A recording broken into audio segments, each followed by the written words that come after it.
ፕሮቴስታንት ዓለም ለምትኖሩ በክርስትናው ውስጥ በኦርቶዶክሳዊቷ ቤተክርስቲያን እየኖራችሁም ደግሞ ወደዚህ ዓለም ሄድ ዋይዜማ ላይ ያላችሁ ሰዎች ካላችሁ እዚያ ስትገቡ የሚገጥማችሁን ሐሳብ ነው ቤተክርስቲያኗ ችናት እያሉ የሚነግሯችሁ ያ ላይ ወርቅ የተቀባ ውስጡ ግን የቤተክርስቲያን ሥርዓትና ሕግ ከመጣሱም ባሻገር እግዚአብሔርን የሚከስ አስተምህሮ እንዳለበት በሚገባ አሳይተዋል ማለት ነው። እና ሁላችን የሕይወት ቃል ያሰማል። የሆነም ምክንያት ስለሆነን እግዚአብሔር ያክብርልን። የኢትዮጵያ ኦርቶዶክስ ተዋሕዶ ቤተክርስቲያን ወይም ማህታ አብያተ ክርስቲያናት የሚባሉት ምን ያምናሉ ወይስ ምን ታምናላችሁ ለሚለው ጥያቄ እኔ እሱ ላይ ማብራሪያ ልስጥ።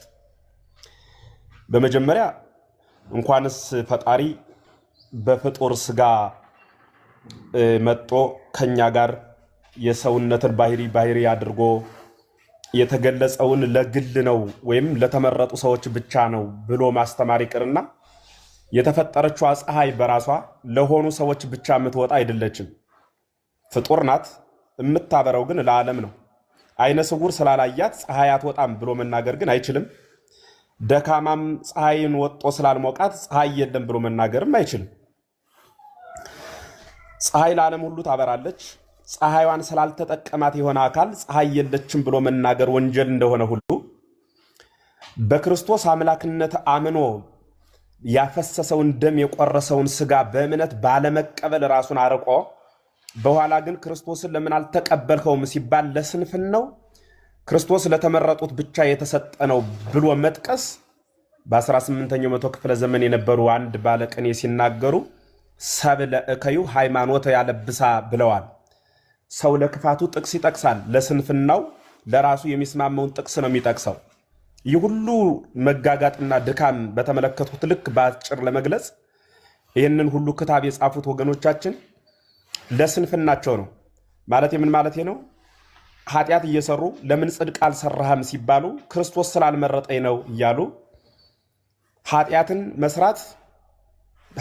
መስራት በክርስቶስ መመረጥ እንደሆነ አድርገው ግልባጭ ተርጓሚው እሱን ስለሚሰጥ የሚናገሩ ግለሰቦች ናቸው። በእኛ ቤተክርስቲያን አስተምህሮ መድኃኔ ዓለም ክርስቶስ በመዋዕለ ሥጋዌው በሥጋ ወራቱ 120 ቤተሰቦችን መርጧል። 36ቱ ቅዱሳት አንስት፣ 72ቱ አርድእት፣ 12ቱ ሐዋርያት የምንላቸው እኒህ በድምር 120 ቤተሰቦቹ ይባላሉ።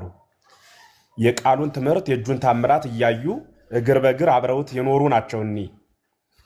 እኒህን ላስተምህሮ በሚያሰናብትበት ጊዜ በተለየም ሐዋርያትን ሲያሰናብት የማቴዎስ ወንጌል ምዕራፍ 28 ተራ ቁጥር 19ና 20 ስታነቡት ሁሩ ወመሃሩ ውስተ ኩሉ አጽናፈ ዓለም ወስብኩ ወንጌለ ለኩሉ ፍጥረት፣ ከዚህ በኋላ እስከ ዓለም ዳርቻ ሂዱ ለፍጥረታት ሁሉ። ልብ ብላችሁ አዳምጡኝ። የፈለኩት ዋና ፖይንት ጉዳይ ይሄ ነው። ለተመረጡት አይደለም። ለምንድን ነው ለተመረጡት ወንጌልን አድርሱ ያላለ? ለምንድን ነው ለፍጥረታት ሁሉ ወንጌልን ሂድና አድርሱ ብሎ የላካቸው? ክርስቶስ የመረጠው አገር ወይ አካል ካለ ለመረጣቸው አገራትና ሰዎች ብቻ ሐዋርያትን አይልካቸውም? ኢትዮጵያውያን ከሆኑ ወይም አውሮፓ፣ አውስትራሊያ የሆነ ሰፈር ከሆነ ወደዚያ ሰፈር ሂዱ ብሎ ወደ መረጣቸው ሰዎች ብቻ ይልካቸው ነበረ። ዳሩ ግን መድኃኔ ዓለም ክርስቶስ ሂዱና ወንጌልን ለዓለም ሁሉ አስተምህሩ ብሎ ነው የተናገረው። ዓለምን እንዲሁ ወዶታል ተብሎ ነው በሌላ በዮሐንስ ወንጌልም እግዚአብሔር ዓለሙን እንዲሁ ወዶታል ለምን ቢሉ አንድያ ልጁን እስከ መስጠት ተብሎ ነው የተጻፈው። አንድያ ልጁን እስከ መስጠት ዓለምን ወዶታል። ዓለም የተባለ የተመረጠ አካል ነው። ዓለም ማለት ምላትን የሚገልጽ ነው። ምላት ማለት ደግሞ አጠቃላይ ሰው ለሆነ ሁሉ የተደረገ ነው። በነገራችን ላይ መድኃኔ ዓለም ክርስቶስ ልብ ብላችሁ አዳምጡኝ፣ ሁላችሁም በደንብ አዳምጡኝ። መድኃኔ ዓለም ክርስቶስ በስጋ ተገለጸ።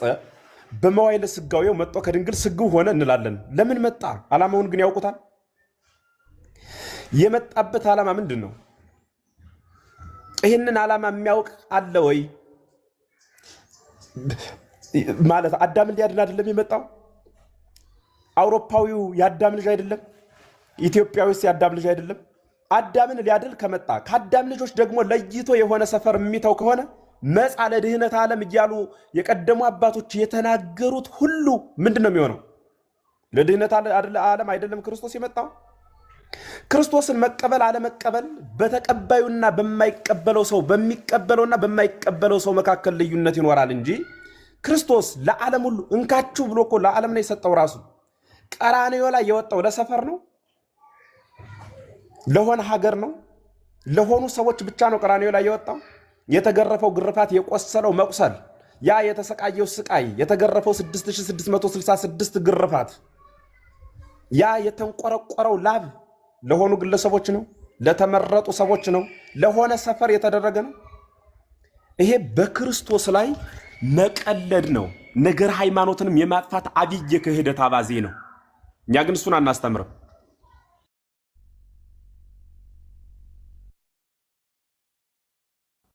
ስልክ እየገባበት ይህ ድግለነ ኃጣዊነ ኃጢአታችንን በደላችንን ይቅር ይለን ዘንድ ጌታ ዮሐንስ በመልእክቱ ምዕራፍ 2 አንደኛው ዮሐንስ ማለት ነው ቁጥር 2 ላይ ነው ይሄን ቃል ምነግራችሁ። ከዚህ በኋላ ኃጢአትን ተውት እያለ ስለ ኃጢአት እየተናገረ ወረድ ካለ በኋላ ቁጥር 2 ላይ ምን ብሎ ይናገራል? ይህ ድግለን ኃጣዊነ ኃጢአታችንን ይቅር ይለን ዘንድ መጣ። ወአኮ በእንቲአነ የመጣም ስለኛ ብቻ አይደለም አሉ ሐዋርያት። በራሳቸው እንኳን አልተ ስለኛ አይደለም የመጣ። አዲያ ስለማን ነው የመጣ ካላችሁኝ፣ አላ ለኩሉ ዓለም ለዓለም ሁሉ መጣ እንጂ። ይህ መጽሐፍ ቅዱስ ነው። አንደኛ ዮሐንስ ነው ያልኋችሁ፣ ጽፋችሁታል፣ ያዙላችሁ። አንደኛ ዮሐንስ ምዕራፍ 2 ተራ ቁጥር 2 ላይ ሐዋርያት ለኛ ብቻ አይደለም የመጣው እና እንግዲህ የማን ነው ብላችሁ ከጠየቃችሁን አሉ ሐዋርያት ለዓለም ሁሉ ነው የመጣው አሉ። የተመረጡት ከሆኑማ 120 ቤተሰብ ቅድም እንዳልኳችሁ ተመርጦ ነበር እኮ።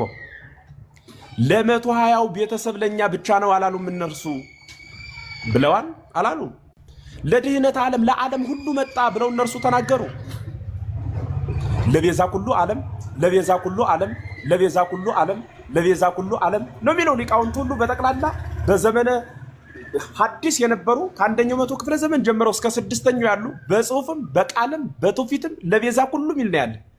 ለሰፈር መጧል የሚል ግን አንድ ቦታ የተጻፈ የለም። ለተመረጠ አካል ለገሌና ለገሌ ብቻ መጣ የሚል አንድ ቦታ የለም። ከሆነ የት ነው የተገኘው? የሰውን ሐሳብ አዋጦ እንደ ፓርላማ ምድራዊ አነዋወር መመስረት ይቻል ይሆናል እንጂ በሰው ሐሳብ ሰማያዊ ሀገር ፈጽሞ አይገኝም። በሰዎች ሐሳብ በሰዎች ውይይት እንዲያደርገን ተስማምተን እንዲያደርገን እንስራ ቢባል ይሄ በእውነት ራስንን ማጥፋት ነው። ወደ ቅዱስ ዮሐንስ አፈወርቅ ልሄድ። ቅዱስ ዮሐንስ አፈወርቅ ሐረገ ወይን ተተክለ በኢየሩሳሌም አሕዛብ ነሱ ጽጌረዳ ወሰኩሰ ተርፈ በኀበ አይሁድ ይላል በአማርኛ። ሐረገ ወይን ክርስቶስ ተተከለ አለ። አንድም ሐረገ ወይን የተባለ የክርስቶስ መስቀል በቀራንዮ ተተከለ። አሕዛብ ነሱ ጽጌረዳ ያፈራውን ፍሬ አሕዛብ የተባልን እኛ ከእስራኤል ያልተወለድን በዓለም ሁሉ ያለነው በጠቅላላ ያን ጽጌረዳ አበባውን ወሰድን። ከዚያስ ፍሬውን ወሰድን ማለት ከመስቀሉ የተገኘው ፍሬ ሕይወት ኢየሱስ ክርስቶስን ወሰድን። ወሰኩሰ ተርፈ በኀበ አይሁድ ሾሁ ጥርጥሩ ክደቱ ምንፍቅናው ግን በአይሁድ ተዘርቶ ቀረን የተባለው አይደል? ይህም እየተነገረባቸው በክህደታቸው ነው። በሰባ ዘመን በጥጦስ እንደጠፉም ይነገራል። በመጽሐፍት አስተምህሮ በቤተ ክርስቲያን ሕግና ስርዓት በደንብ ልብ ብላችሁ አዳምጡኝ። ቅዱስ ዮሐንስ አፈወርቅ የነገረን ይሄን ነው። ሐረገ ወይን ክርስቶስ ተተከለ አለ። የተተከለውን ክርስቶስ አይቶ በክርስቶስ መኖር የክርስቲያኖች ድርሻ ነው።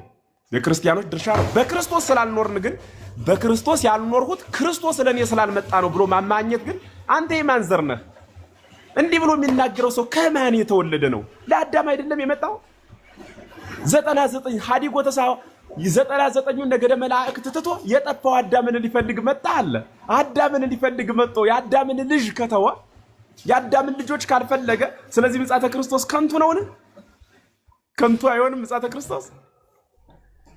የፈጠራት ፀሐይ ለዓለም ሁሉ የምታበራ ከሆነ የፈጠረን ክርስቶስ በትጋ ተገልጾ ለዓለም አላበራም ማለት ክህደት አይደለምን? ስለሆነም የቤተ ክርስቲያኗ አስተምህሮ ሰውን ልክ ዘውድ አለ አይደል? አናት ላይ የሚደፋ ዘውድ መጨረሻ ነው። ጃኬታችን፣ ሸሚዛችን፣ ሱሪያችን፣ ጫማችን፣ ካልሲያችን ሁሉን ካጠለቅን በኋላ መጨረሻ ላይ አክሊል ወይም ኮፍያችን ዘውዳችን እንደምንሰቅለው ሁሉ መድኃኔ ዓለም ክርስቶስን ፍጥረታትን ከፈጠረ በኋላ የፍጥረታት ሁሉ ዘውድ አድርጎ ሰውን ፈጠረው። ያ የፍጥረታት ሁሉ ዘውድ ሆኖ የተፈጠረው የሰው ልጅ ሰውነትን ሳይጨርስ አምላክነትን በመመኘቱ እግዚአብሔርን የሚያህል ጌታ ሁሌ እንደምንለው ገነትን የሚያህል ቦታ ቢያጣ ሊያድነው ተከትሎ መጣ። ሲናገር እኮ በሐሙስ ዕለት ወበመንፈቃ ለዕለት እትወለድ ሞለተ ወለትከ ወእድህክ ውስተ መርህከ ወእትቤዘወከ በመስቀልየ ወበሞትየ። ልብ ብለህ ያዝ። ከ80 አሃዱ መጽሐፍ አንዱ የሆነው መጽሐፈ ቀለሚንጦስ ነው የጠቀስኩልህ። በመጽሐፈ ቀለሚንጦስ በአማርኛ ምን ማለት ነው? 5 ቀን ተኩል ሲፈጸም ከልጅ ልጅ ተወልጄ አድንሃለሁ አለ። ከልጅ ልጅ ተወልጄ፣ የልጅ ልጅ የተባለች ድንግል ናት። አድንሃለሁ የተባለ አዳም ነው። አድንሃለሁ የሚለው ቃል ወደፊት ላለው ወደፊትም ላለው ለምልዓተ ኃጢአቱ ለሁሉ ካሳ የተካሰ የተፈጸመልን ነን ማለት ነው። ይህ የተፈጸመለት የሰው ልጅ ክርስቶስ ለድህነተ ዓለም ቢመጣም ዳሩ ግን ለተመረጡት ሰዎች ብቻ ነው የመጣ ብሎ ማስተማር ግን ምጽአተ ክርስቶስን ከንቱ ማድረግ፣ በአንጻሩ ደግሞ ያልተመረጡ ሰዎች አሉ ካልን ደግሞ ኃጢአትን፣ ክፋትን፣ በደልን፣ ርኩሰትን እግዚአብሔር አመንጭቶታል፣ ፈጥሮታል፣ ይደግፈዋል። ምን ሆነ ተኮነን ሲባል አይ ራሱ ኮነነኝ እንጂ እኔማ ምን ጥፋት አለብኝ? ቅድሙንም ሲፈጥረኝ ለኩነኔ ነው የፈጠረኝ ብሎ በእግዚአብሔር ላይ መቀለድና ማሾፍ ነው። እንዲህ አይነት ክታቦች ግን ሲገኙ ምን ብለን እንተርጉማቸው? እችን ብቻ እናገርና አልጨርስ። እንዲህ አይነት ክታቦች በግብረ ሐዋርያት ላይ ሌላም አንዳንድ ቦታዎች እንዲህ አስቀድሞ የመረጣቸው እነርሱን አጸደቃቸው የሚሉ ቃላት ሲገኙ ምን ለማለት ነው? ምን ለማለት የተነገረ ቃል ነው? እንዲህ አይነት ጥያቄ ያለባችሁ ሰዎች ልብ ጆሮአችሁን ክፈቱና ስሙ። እኒህ ቃላት የተነገሩት አስቀድሞ የመረጣቸውን እኒያን አጸደቃቸው የሚለው የመረጠው የተባለ በጠቅላላ የሰው ልጅ ነው። እና ከሰው ልጆች መካከል ደግሞ የመረጣቸው የተባሉ ምንድናቸው? በፈተና ያለፉ ለግል ቅድስና ሐረይኩ ከምከር ሰምከ የተባሉ እነ ዮሐንስ እነ ኤርምያስ ከእናታቸው ማህፀን ጀምረው እግዚአብሔር ድንቅ ስራ ለሰራባቸው ለአንዳንዱ ለተለዩት ቅዱሳን ማለት በህልውናቸው ለዚያ የተነገረ ነው። አንደኛው ትርጓሜ ነው። ሁለተኛው አስቀድሞ የመረጣቸውን ማለት ምን ማለት ነው ከተባለ የሚያውቃቸውን ነው። ዕውቀቱን ህልውና ይሄ ምን ማለት መሰላችሁ?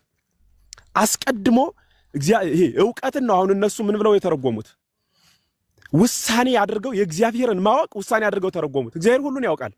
የሆነ ሰው ትልቅ ሸክም ተሸክሞ እንደሚወድቅ እየተንገዳገደ ሲጓዝ ብናየው አረ ሊወድቅ ነው ብንልኛ ብንናገር ወይም ደግሞ እንደሚወድቅ ብናውቅና ያ ሰውዬ ቢወድቅ የወደቀው ስላወቅነ ነው ያወቅነው ስለሚወድቅ ነው?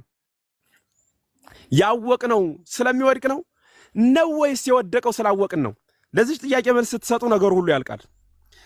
የሆነ ሰው ትልቅ ሸክም ተሸክሞ ሊወድቅ እየተንገዳገደ አረ ሊወድቅ ነው ብለን እንደሚወድቅ ብናውቅ ከዚያ ቀጥሎ ቢወድቅ ሰውየው የወደቀው እኛ ስላወቅን ነው እኛ ያወቅነው ሰውየው ስለሚወድቅ ነው?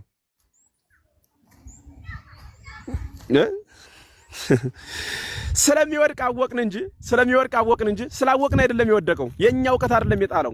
ሰው የሚኮነነው እግዚአብሔር ሰው እንደሚጸድቅ እንደሚኮነን ያውቃል። የእግዚአብሔር ማወቅ አይደለም ግን ገሃነም ያስገባን እግዚአብሔር የኛ ኃጢአት ነው። እግዚአብሔር አስቀድሞ በኃጢአት ግብር እንደምንኖር ስለሚያውቅ ለዚያ የተገለጸ ጽሑፍ ነው። ይሄንን በደንብ መያዝ ነው። ለዚህ የተነገረን ቃል አስቀድሞ የተባሉ ደግሞ ልክ ራሱ እግዚአብሔር ዮሐንስ ወንጌላዊ ዮሐንስ መጥምቅን ለጥምቀት ወይም ደግሞ እንዲያጠምቀው እመቤታችን እንድትወልደው ሐዋርያትን እንዲያስተምሩ እንደተመረጡ ሁሉ እንዲሁ አስቀድመው የተመረጡ ማለት እግዚአብሔር ስራ ለመስራት ያዘጋጃቸው ወደ ሌላውን ፍጥረት ሊሰራባቸው አስቀድሞ የሰራቸው ዓለምን ያስተምርባቸው ዘንድ አስቀድሞ ሐዋርያትን አስተማራቸው። ዓለምን እንዲያስተምሩ በመጀመሪያ እነርሱን አዘጋጅቶ ሌላውን ደግሞ በእነርሱ ማዘጋጀት ማለት ነው። ልክ አሳውጪ መቃጥን በብሩ ገዝቶ አሳውን ደግሞ እያወጣ ምን ያደርጋል? ከዚያ ደግሞ አሳ እየሸጠ ብር ይሰበስባል። ትልቅ ብር ለማግኘት ትንሹን ብር መቃጥን እንደሚገዛበት ሁሉ ብዙ ሕዝብ ለማግኘት ትንሾቹን ሐዋርያት አስቀድሞ መረጣቸው። የመረጣቸውን አስተማራቸው። ያስተማራቸውን ሐዋርያቱን እነርሱን ምን አደረገ ጌታ? በዓለም ሁሉ ሂዱ ወስብኩ ወንጌለ ለኩሉ ፍጥረት የሚል ቃል ይዞ ለተመረጡት ነው ይባላል። ለኩሉ ፍጥረት እኮ ነው ያለው። በነገራችን ላይ ኩሉ ፍጥረት አለ። ኩሉ ፍጥረት ይሄ ማለት ምን ማለት? ይሄ በእውነት በወንጌል ላይ ማመጽ ነው። የኛ ቤተክርስቲያን ትምህርት ግን ክርስቶስን የተቀበለ በስሙ ያመነ ጸንቶ የኖረ በተራድኦ መንፈስ ቅዱስ እየረዳው በጸሎት ጸንቶ እስከ መጨረሻው ህቅታ ድረስ የሚኖር እርሱ ሰማያዊ ዋጋ ያገኛል እንላለን እንጂ የተኮነነው አስቀድሞ ስላልተመረጠ ነው፣ ደግሞ የጸደቀው አስቀድሞ ስለተመረጠ ነው የሚል ትምህርት በቤተ ክርስቲያን ፈጽሞ የለም። ወደፊትም ለዘለዓለምም አይኖርም። እግዚአብሔር ይስጥልን። ቃሎትን ያሰማልን መምህር ኤፍሬም በጣም እናመሰግናለን። እግዚአብሔር ይስጥልን።